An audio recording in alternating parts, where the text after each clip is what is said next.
Meaningless words were spewed out again. Meghan Markle's shocking and hairy comment is disappointing. Hello my friends and a warm welcome to the Princess Diana News YouTube channel.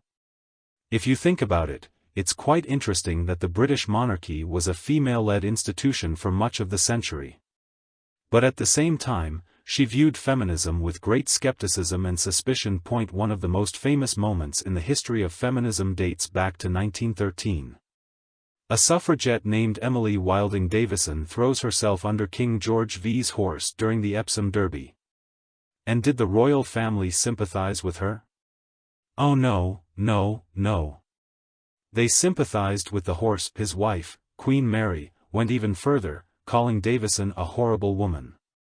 So when Meghan Markle walked down that aisle to marry Harry in 2018 and media outlets around the world began using the word first with such frequency, the House of Windsor had its first royal bride who proudly proclaimed feminist.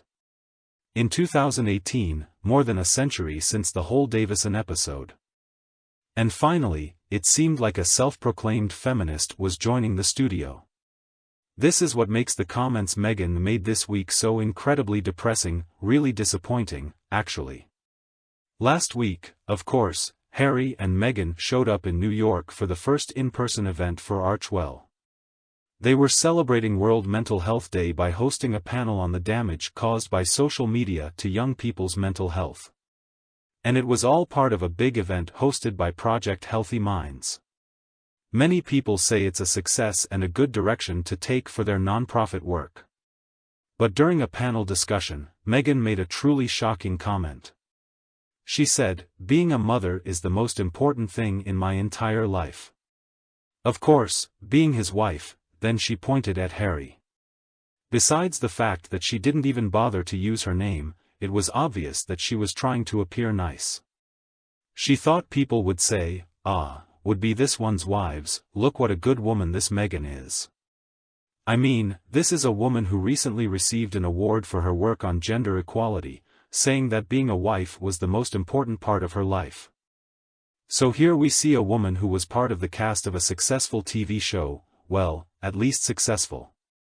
She started her own blog, even though it was really boring, and had over 1 million followers on Instagram long before she even started dating Harry. And the problem people have here is not that she is a loving and supportive partner to Harry, but after all of a sudden she is defined by her relationship with her husband.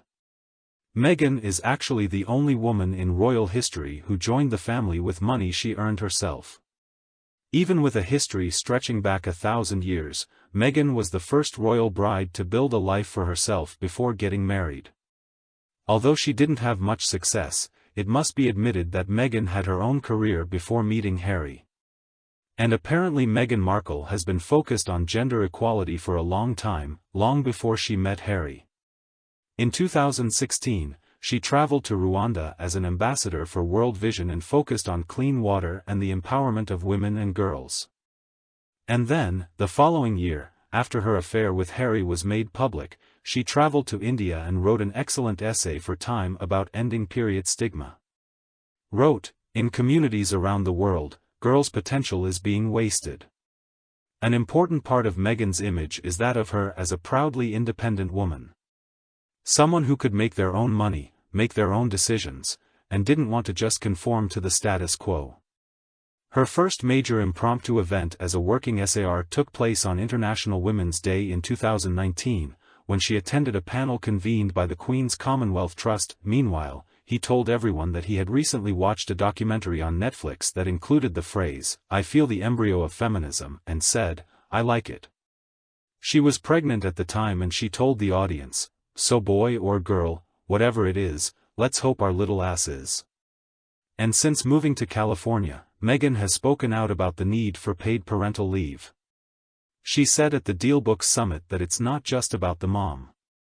And she told Vogue that she and Harry had a guttural response at the U.S. Supreme Court overturns Roe v. Wade.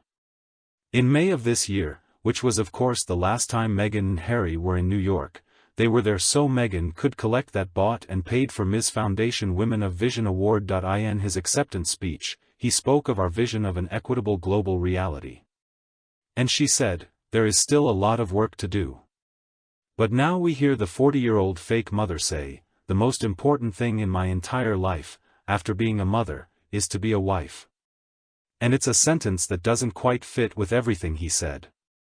This seems to me to be a very traditional idea of a wife. A wife who is happy to let her husband make all the decisions while she stays behind.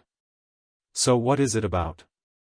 I mean, are we about to see Meghan adopt the rule of walking only a few steps behind Harry? Wouldn't that be a change? Will he start waiting to speak until he talks to her? I mean, actually, that would be a huge improvement. We've obviously noticed a trend with Meghan over the years. She will pretend to care a lot about something, but when she realizes something isn't giving her the recognition she deserves, she moves on. Well, it looks like she's giving up on feminism now. And that's a bit disappointing. That I mean, for all her faults, we thought she would at least be able to stand up for women.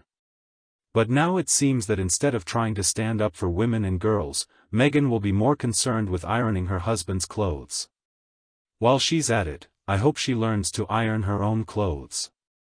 But this about-face also confirms that Meghan Markle really represents nothing. And it's strange, too, given that Meghan is supposed to be embarking on her own career, who now has big plans.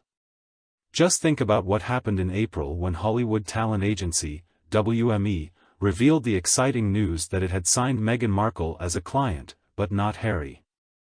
And there were also other stories that Meghan had a new business project in the works. And then we're still waiting for this Instagram account to launch that we assume is his. Quite different from their previous shared Sussex Royal, isn't it? Last month, the Daily Mail's Alison Bossoff reported that the new buzzword about Meghan and Harry was brand splitting. So how exactly does this career-oriented Meghan fit in with her traditional wife Meghan?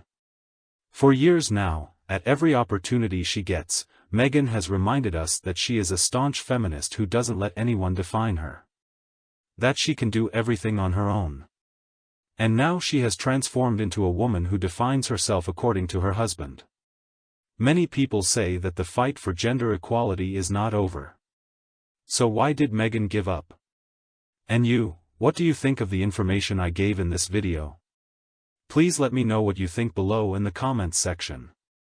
And let's talk about this real couple together. Don't forget to like and share my video, and don't forget to hit the subscribe button, so you don't miss anything from Princess Diana's news channel. Thank you very much for listening, and I will come back to see you in future videos.